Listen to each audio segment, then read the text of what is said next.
ప్రజల పక్షం NNT5 news కి స్వాగతం. ముందుగా హెడ్లైన్స్. మదనపల్లి, పుంగనూరు పట్టణాలలో హిందూ సంఘాల ఆధ్వర్యంలో భారీ ర్యాలీ. బంగ్లాదేశ్ లో హిందువులపై జరుగుతున్న దాడులకు వ్యతిరేకంగా పోరాటం. లంచగొండి తహసీల్దార్ పై చర్యలు తీసుకోవాలని, భూ సమస్యల పరిష్కారం కోరుతూ వ్యవసాయ కార్మిక సంఘాల ఆధ్వర్యంలో ధర్నా. విద్యార్థినిలతో అసభ్యంగా ప్రవర్తించిన ఉపాధ్యాయునికి దేహ శుద్ధి చేసిన తల్లిదండ్రులు.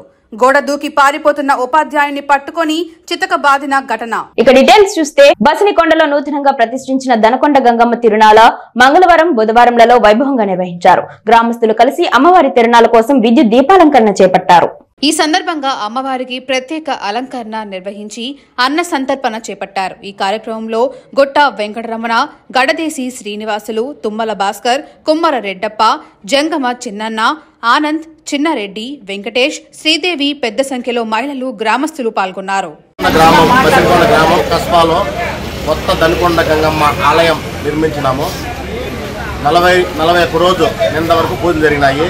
ఈరోజు 42వ రోజు. ఈరోజు జాతర చేసినాము.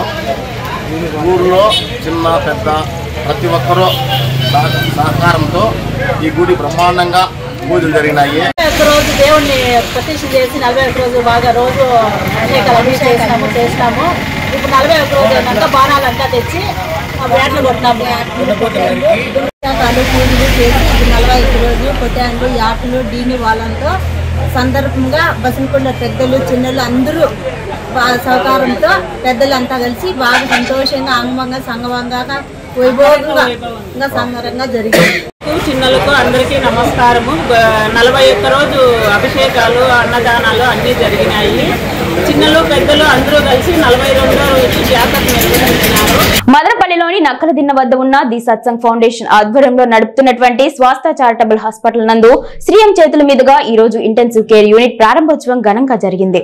ఈ కార్యక్రమంలో హాస్పిటల్ డైరెక్టర్ డాక్టర్ వెంకటరమణ మాట్లాడుతూ ఇంటెన్సివ్ కేర్ యూనిట్ కి సంబంధించిన విలువైన వైద్య పరికరాలను విరాళాలుగా అందజేసినటువంటి ఫస్ట్ సోర్స్ కంపెనీకి ధన్యవాదాలు తెలిపారు.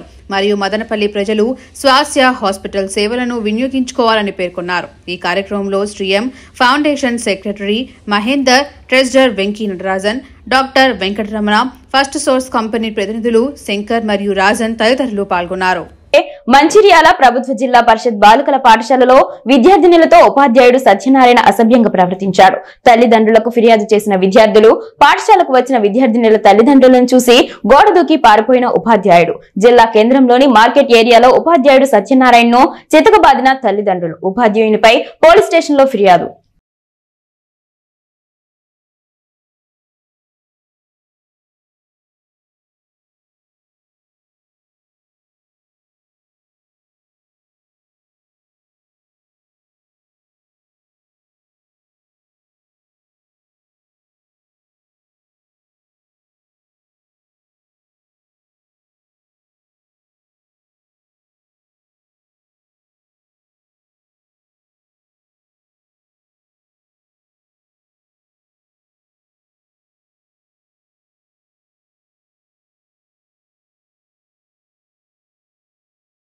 బంగ్లాదేశ్ లో హిందువులపై జరుగుతున్న దాడులకు వ్యతిరేకంగా మదనపల్లి హిందూ ఐక్యవేదిక ఆధ్వర్యంలో మదనపల్లి టౌన్ సొసైటీ కాలనీలోని రామాలయం వద్ద నుండి మదనపల్లి సబ్ కలెక్టర్ వరకు హిందువులపై దాడికి వ్యతిరేకంగా నినాదాలు ఇస్తూ ర్యాలీ నిర్వహించారు. సబ్ కలెక్టర్ కార్యాలయంలో వినతి పత్రం సమర్పించిన అనంతరం మీడియాతో మాట్లాడుతూ బంగ్లాదేశ్ లో హిందూ సోదరులపై జరుగుతున్న దాడులను ఐక్యరాజ్య సమితి తీవ్రంగా పరిగణించి అక్కడి హిందువులకు రక్షణ కల్పించాలని, హిందువుల పరిరక్షణ బాధ్యత ఐక్యరాజ్య సమితి తీసుకోవాలని డిమాండ్ చేశారు. ఈ కార్యక్రమంలో హిందూ కుటుంబ సభ్యులు పాల్గొన్నారు. మన ప్రపంచవ్యాప్తంగా ఉండే హిందువులందరూ కూడా ఈ రోజు ఈ సంఘీభావం చేస్తున్నారు. ఎందుకంటే మన బంగ్లాదేశ్ లో మన హిందూ సోదరుల పైన జరుగుతున్న దాడుల్ని చూసి సహించలేక జరుగుతుంది. ఇలాంటి సందర్భంలో ప్రపంచ దేశంలో ఎక్కడున్నా కూడా ఇస్కాన్ టెంపుల్, అన్నదానాలు కానీ ఇలాంటివి ఎన్నో చేశాయి. అలాంటప్పుడు బంగ్లాదేశ్ లో కూడా చాలా అన్నదానాలు చేశాయి. అలాంటి సంస్థను ఇస్కాన్ని ఉగ్రవాద సంస్థగా పరిగణించినటువంటి బంగ్లాదేశ్ ప్రభుత్వానికి ఒకటే హెచ్చరిస్తున్నాం, ఇలాంటి తప్పుడు చర్యలు చేయకూడదనేసి తెలియజేస్తున్నాం. అదేవిధంగా బంగ్లాదేశ్ లో ఒకప్పుడు వరదలు వచ్చి చాలా దీనస్థితిలో ఉన్నప్పుడు ఇస్కాన్ స్థాపకులు ఎవరైతే ఉన్నారో ప్రభుబాబు గారు వారు పాదయాత్రలో చేసి కూడా ఇస్కాన్ ద్వారాతోనే బంగ్లాదేశ్. గత వారం రోజులుగా మదనపల్లి మండల తహసీల్దార్ పై వస్తున్న అవినీతి ఆరోపణలపై విచారణ జరిపి వాస్తవాలు ప్రజలకు చెప్పాలని ఏపీ వ్యవసాయ కార్మిక సంఘం జిల్లా కార్యదర్శి తోపు కృష్ణప్ప, ఏఐటీయూసీ జిల్లా ప్రధాన కార్యదర్శి సాంబశివ డిమాండ్ చేశారు. లంచగొండి తహసీల్దార్పై చర్యలు తీసుకోవాలని, మండలంలో భూ సమస్యలు పరిష్కారం చేయాలని కోరుతూ బుధవారం ఆంధ్రప్రదేశ్ వ్యవసాయ కార్మిక సంఘం ఆధ్వర్యంలో తహసీల్దార్ కార్యాలయం వద్ద ధర్నా చేపట్టారు. ఈ సందర్భంగా వారు మాట్లాడుతూ మండలంలో భూ సమస్యలు పరిష్కారం చేయాలని, సమస్య బట్టి లంచాలు అడుగుతున్న మదనపల్లి తహసీల్దార్ అవినీతి ఆరోపణలపై విచారణ జరిపి శాఖాపరమైన చర్యలు తీసుకోవాలని వారు డిమాండ్ చేశారు. మాజీ ఎమ్మెల్సీనే స్వయంగా తన భూమి మ్యుటేషన్ చేయడానికి ₹1,00,000 లంచం అడిగిందని ఆరోపణలు చేస్తున్న జిల్లా కలెక్టర్ ఎందుకు చర్యలు తీసుకోలేదని ప్రజలకు సమాధానం చెప్పాలని డిమాండ్ చేశారు. అవినీతి తహసీల్దార్పై శాఖాపరమైన చర్యలు తీసుకునేంత వరకు ఆందోళనలు కొనసాగిస్తామని తెలిపారు.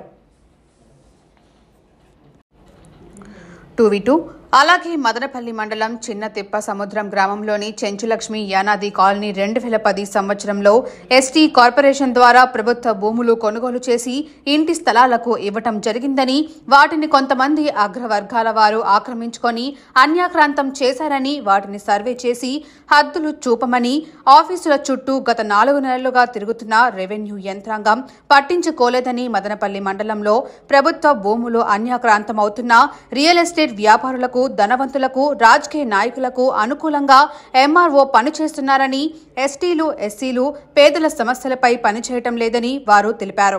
పేదల సమస్యలు పరిష్కరించకుంటే మరిన్ని ఆందోళన కార్యక్రమాలు చేపడతామని వారు రెవెన్యూ అధికారులకు డిమాండ్ చేశారు.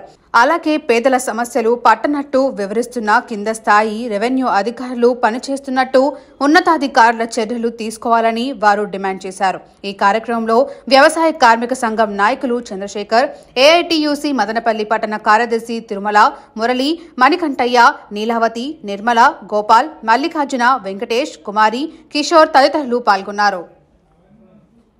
డిమాండ్ చేస్తున్నాం.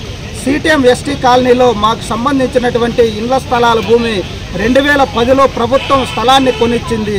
దాన్ని కొంతమంది కబ్జాదారులు ఆ భూమిని కబ్జా చేశారు. దాన్ని సర్వే చేసి మా హద్దులు చూపిమని దాదాపు 6 నెలలుగా తహసీల్దార్ కార్యాలయం చుట్టూ, సచివాలయం చుట్టూ తిరుగుతానా కానీ ఆ సమస్య కనీసం పేదోళ్ళు కాబట్టి, ఎస్టీలు కాబట్టి ఆ సమస్యను పట్టించుకున్న పాపాల. అంటే ధనవంతులు, రియల్ ఎస్టేట్ పెద్ద పెద్ద ఉండే వాళ్ళు మాత్రం ముడుపులు అప్పచెప్తే పనులు జరుగుతున్నాయి. అందుకోసమే ఈ మధ్యకాలంలో జరుగుతున్నటువంటి వాటన్నిటిపైన విచారణ చేపట్టాలని, ఇలాంటి తహసీల్దార్ను వెంటనే మదనపల్లి నుంచి పంపించేయాలని ఈరోజు ఆంధ్రప్రదేశ్ వ్యవసాయ కార్మిక సంఘం ఆధ్వర్యంలో డిమాండ్ చేస్తున్నాం. అట్లాగే ఈరోజు ప్రభుత్వ మిగులు భూములు అన్యాక్రాంతం అవుతున్నాయి. ధనవంతులు లేదంటే రియల్ ఎస్టేట్ పెద్ద పెద్ద వాళ్ళు ఆక్రమిస్తున్నారు. మరి వ్యవసాయ కార్మికులకు, గిరిజనులకు, దళితులకు మరి ప్రభుత్వ భూములు పంపిణీ చేయాలి. గ్రామాల్లో 2 సెంట్లు ఇంటి స్థలము మరి పేదోళ్ళకి ఇవ్వాలని, అట్లాగే భూ పంపిణీ చేపట్టాలని ఎన్నో ఏండ్లుగా మేము ఆందోళన చేస్తానే పట్టించుకున్న పాపాన బోల. ఉన్నత వర్గాలు లేదంటే పెద్ద పెద్ద వాళ్ళు ఈరోజు వందలాది ఎకరాలు కబ్జా చేస్తున్నా ఈ తహసీల్దార్ పట్టునట్టు వ్యవహరిస్తున్నారు. అదే ఒక పేదవాళ్ళు గుడి చేస్తే మాత్రం దానిపైకి దాడులకు పోతున్నారు. అందుకోసమే ఈ సమస్యలు అన్నిటిపైన సమస్యలు పరిష్కారం చేస్తారా లేదంటే మదనపల్లి నుంచి సాగనంపుతారా చెప్పాలని ఆంధ్రప్రదేశ్ వ్యవసాయ కార్మిక సంఘం ఆధ్వర్యంలో ఈరోజు ధర్నా కార్యక్రమాన్ని నిర్వహించాం. దీనిపైన వెంటనే కలెక్టర్ గారు చొరవ చూపాలని డిమాండ్ చేస్తున్నాం. రాజాపి గారి పైన ఈ మధ్యకాలంలో మదనపల్లి నియోజకవర్గంలో సుదీర్ఘకాలం పాటు రాజకీయాల్లో ఉంటూ మాజీ ఎమ్మెల్సీ అయినటువంటి నరేష్ కుమార్ రెడ్డి గారు ఆయనకు సంబంధించినటువంటి భూమిని మ్యుటేషన్ చేయడానికి నన్ను ₹1,00,000 ఎంఆర్ఓ అవినీతి ఎంఆర్ఓ మమ్మల్ని లంచం అడిగిందని చెప్పి ఆయన శాసనసభ్యులకు చెప్పారని చెప్పి శాసనసభ్యులు జిల్లా కలెక్టర్కు ఈ ఎంఆర్ఓ పైన కంప్లైంట్ చేశారని చెప్పి రోజువారీ పత్రికల్లో వస్తూ ఉన్నాయి. మరి అవినీతి ఆరోపణలపైన ఇంతవరకు విచారణ జరిపించలేదు. ఒకవేళ 4 గోడల మధ్య విచారణ జరిగింటే ఆ విచారణలో నిజాలు బయట ప్రజలకు చెప్పాలని చెప్పి ఈరోజు మేము డిమాండ్ చేస్తూ ఉన్నాం. కాబట్టి ఇలాంటి మదనపల్లి మండలంలో లంచగొండి ఎంఆర్ఓ మాకొద్దని చెప్పి ఈరోజు వ్యవసాయ కార్మిక సంఘం ఆధ్వర్యంలో నిరసనకు ఈరోజు ఏఐటీసీ సంఘీభావం ప్రకటిస్తూ ఉంది. తక్షణమే జిల్లా కలెక్టర్ గారు మదనపల్లి ఎంఆర్ఓ పైన వస్తున్నటువంటి అవినీతి ఆరోపణలపైన వాస్తవ విషయాలు ప్రజలకు చెప్పి తక్షణం మదనపల్లి మండలం నుంచి ఆమెని సస్పెండ్ చేసి ఇతర మండలాలకు ట్రాన్స్ఫర్ చేయాలని చెప్పి సందర్భంగా డిమాండ్ చేస్తూ ఉన్నాం. ప్రముఖ ఇంజనీరింగ్ విద్యా సంస్థ Madanapalle institute of technology and science Madanapalle నందు అశ్వ 2025 జాతీయ స్థాయి techno cultural sports fest poster ను మరియు ప్రమోషనల్ రీల్ ను కళాశాల correspondent doctor N Vijayabhaskar Chowdary ఆవిష్కరించారు. ప్రతి ఏటా కళాశాలలో నిర్వహించే ఈ ఫెస్ట్ లో విద్యార్థులకు వివిధ పోటీలను టెక్నికల్, కల్చరల్ మరియు స్పోర్ట్స్ విభాగాలలో నిర్వహిస్తామని 2025 సంవత్సరము ఫిబ్రవరి 21 మరియు 22వ తేదీలలో 2 రోజుల పాటు ఈ పోటీలను నిర్వహిస్తామని కళాశాల ప్రిన్సిపల్ డాక్టర్ సి యువరాజ్ అన్నారు. ఇందులో జాతీయ స్థాయిలో ఇంజనీరింగ్, డిగ్రీ మరియు పోస్ట్ గ్రాడ్యుయేట్ చదువుతున్న విద్యార్థులు పాల్గొనవచ్చని వివరాలు కళాశాల ఆస్క్ వెబ్సైట్ www.ashv2k.in లేదా www.mits.ac.in లో పొందుపరచామని ఆయన అన్నారు. ఈ వెబ్సైట్ నుంచి రిజిస్ట్రేషన్ వివరాలు మరియు పోటీలకు సంబంధించిన వివరాలు ఉన్నాయని, డిసెంబర్ 6 అనగా శుక్రవారం నుంచి రిజిస్ట్రేషన్లు తీసుకుంటామని ఆయన అన్నారు. ఈ కార్యక్రమంలో ప్రతి ఏటా సినీ ప్రముఖులు పాల్గొని విద్యార్థులను అలరిస్తారని, ఈసారి కూడా సినీ తారలు పాల్గొంటారు అని ఆయన అన్నారు. ఆవిష్కరణ కార్యక్రమంలో RRR educational academy president Dwarakanath, కళాశాల ఆస్క్ 2025 కన్వీనర్ మరియు vice principal Kamala Basha, co convener Pradeep Kumar, student coordinator Jaganmohan Reddy, Sushanth, Pavan, Vasidhar Reddy, Harika మరియు హర్షితలు పాల్గొన్నారు. బంగ్లాదేశ్ లో హిందువులపై 6-7 నెలలుగా జరుగుతున్న మారణకాండకు నిరసనగా పొంగనూరులో హిందూ సంఘాలు నిరసనలు చేపట్టాయి. బంగ్లాదేశ్ లో రిజర్వేషన్లకు బంగ్లాదేశీయులు నిరసనలు మొదలు కావడంతో హిందువులపై విచక్షణ రహితంగా దాడులకు పాల్పడుతున్నారు. ఇది గమనించిన ఇస్కాన్ స్వామీజీ చిన్మోయి కృష్ణదాస్ జీ కొంతమంది హిందువులతో ఉద్యమాన్ని ప్రారంభించడంతో స్వామీజీపై దేశద్రోహ కేసు నమోదు చేసి అరెస్టు చేశారని, స్వామీజీని వెంటనే విడుదల చేయాలంటూ ప్రపంచవ్యాప్తంగా ఉన్న హిందువులు ఉద్యమించాలన్నారు. బంగ్లాదేశ్ భారత్ నుంచి సహాయం పొంది ఒక దేశంగా ఎదుగుతున్నదని మర్చిపోకూడదన్నారు. తక్షణమే ప్రధానమంత్రి మోడీ స్పందించి దాడులు ఆపే ప్రయత్నం చేయాలి అని హిందూ సమాజం తెలియజేస్తుందన్నారు. బంగ్లాదేశ్ హిందువుల పక్షాన యావత్ ప్రపంచం గలం విప్పాలంటూ నినాదాలతో పట్టణం దద్దరిల్లింది. ఈ ర్యాలీలో హిందువులు భారీగా పాల్గొని ఎన్టీఆర్ సర్కిల్లో మానవాహారం చేపట్టి మండల రెవెన్యూ కార్యాలయంలో తహసీల్దార్ వినతి పత్రాన్ని అందించారు. ఈ కార్యక్రమంలో హిందూ జాగరణ సమితి, పరమేశ్ శివ, రాజారెడ్డి, హేమంత్, రాయల్, గంగాధర, చిన్న, శంకరస్వామి, నరసింహులు తదితరులు పాల్గొన్నారు. ఓం నమో వెంకటేశాయ. ఈరోజు బంగ్లాదేశ్ లో జరుగుతున్న హిందువులపై దాడి ఖండిస్తూ ఈరోజు యావత్ భారత్ హిందువుల మనోభావాలు దెబ్బతినే విధంగా ప్రపంచ దేశాల్లో హిందువులపై దాడి ఇవన్నీ ఖండిస్తూ మేము పుంగనూరు పట్టణంలో పార్టీలకు అతీతంగా మేము ఒక హిందువులుగా భావిస్తూ హిందూ సమాజం పైన జరుగుతున్న దాడిని ఖండిస్తూ ఈరోజు పుంగనూరు పట్టణంలో ఒక ర్యాలీ చేస్తూ ఎండిఓ ఆఫీస్ వరకు ఈ ర్యాలీ చేస్తూ ఆయనకి మా మనోభావాలను దెబ్బతీసే విధంగా బంగ్లాదేశ్లో జరుగుతున్న అన్యాయాలను, అదేవిధంగా ప్రపంచ దేశాల్లో హిందువులపై జరిగే దాడులను కూడా ఖండిస్తూ ఈరోజు పుంగనూరు పట్టణం నుంచి మా గొంతును భారతదేశ వ్యాప్తంగా వినిపించేలాగా ఒక వినతి పత్రం ఇచ్చేందుకు వెళ్తున్నాము. సనాతన ధర్మం అనేది హిందువుల మనోభావాలను దెబ్బతీసే విధంగా గత ప్రభుత్వాలు అయితే చేసిందేమే కానీ ఈరోజు అందరూ ఏకమయ్యే అవసరం ఆసన్నమైంది. భారతదేశంలో జై హిందుస్థాన్ అనే మాట వినపడే విధంగా ఈరోజు ఈ కార్యక్రమం చేయడం నిజంగా సంతోషకరంగా ఉంది. జై హిందుస్థాన్, జై హిందుస్థాన్, జై హిందుస్థాన్, జై భారత్. బంగ్లాదేశ్లో జరుగుతున్నటువంటి హైందవుల మీద దాడులు ఇది ఏదో ఒక్కరోజు 2 రోజుల నుండి జరుగుతున్నటువంటి దాడులు కాదు. అక్కడ ఎందుకు వివాదం మొదలైందంటే అక్కడ ఉన్నటువంటి కొన్ని రిజర్వేషన్ల గురించి వివాదం మొదలైంది. ఆ దశలో వెళ్లకుండా అక్కడ ఉన్నటువంటి హైందవుల మీద దాడులకు మొదలుపెట్టారు. అక్కడ ఉన్నటువంటి హైందవులు చేసినటువంటి తప్పేమైనా ఉందా? ఆ బంగ్లాదేశ్లో ఉన్నటువంటి వేరే వాళ్ళకి ఏదైనా ఏ రకంగా అయినా వాళ్ళు ఇబ్బందులు కలగజేశారా? వాళ్ళ జీవనాల్ని వాళ్ళు ఆ దేశ చట్టాలకు అనుగుణంగా నడుచుకుంటూ వాళ్ళు జీవిస్తున్నారు. అలాంటి హిందువుల మీద కనీసం 7-8 నెలలుగా నిరంతరాయంగా దాడులు జరుగుతూనే ఉన్నాయి.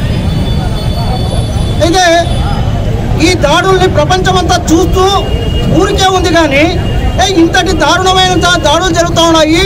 హైందవ మహిళల మాన ప్రాణాలు తృణప్రాయంగా. అనుక్షణం ప్రజల పక్షం మెన్ అండ్ ఫైవ్ న్యూస్ ఇంతటితో సమాప్తం. తిరిగి రేపటి బులెటిన్లో మళ్ళీ కలుసుకుందాం. అంతవరకు సెలవు. నమస్కారం.